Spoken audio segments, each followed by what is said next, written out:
De toute façon, chaque année, on a à peu près les mêmes sujets. C'est-à-dire qu'on a les canicules, on a des dérèglements climatiques qui sont de plus en plus profonds et de plus en plus intenses. De toute façon, le cycle climatique est comme ça. Donc la question qui est posée, que vous avez posée, c'est est-ce que c'est un manque de moyens ou est-ce que c'est un manque de préparation? Quand vous dites que c'est un manque de moyens, vous pouvez dire que c'est vrai sur le nombre de Canadair.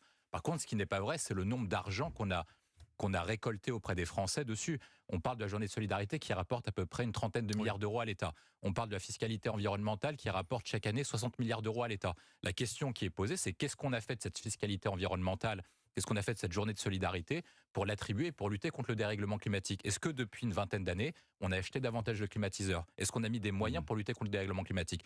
Évidemment que non. Donc qu'est-ce qu'on en a fait? On a créé des pistes cyclables, on a fait des choses qui ne sont pas forcément utiles d'un point de vue environnemental et d'un point de vue écologique. Donc c'est-à-dire qu'on a gaspillé l'argent des Français pour faire des choses d'un point de vue idéologique, mais pas des choses d'un point de vue pratique. Sur la question que vous posez sur les Canadair, moi je pense que est-ce que la France doit acheter 50 Canadair ou 60 Canadair? C'est pas utile.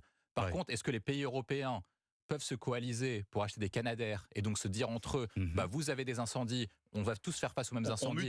Donc on mutualise nos Canadair pour pouvoir le faire. Emmanuel Macron l'a annoncé il y a 3 années, c'est toujours pas fait. Il faut aller voir les autres pays européens et dire à la Grèce, à l'Espagne, au Portugal, à l'Italie, à la France, et donc qui font faire face aux mêmes choses que nous.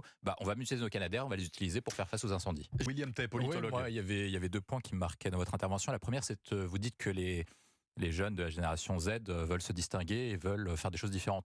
Quand vous comparez à la génération de 68, etc., ils n'ont pas l'air très révolutionnaires. Et moi, de ce que je vois, ils sont plutôt dans la culture du pas de conflit, pas de vague. Ils sortent pas des cadres. Ils suivent les tendances hiérarchiques. Et en fait, ils n'ont pas tendance à vouloir faire des choses particulières qui sortent de l'ordinaire. Ils ont plutôt vouloir tendance à rentrer dans un moule d'un point de vue catégorie socio-professionnelle, en tout cas à suivre la hiérarchie.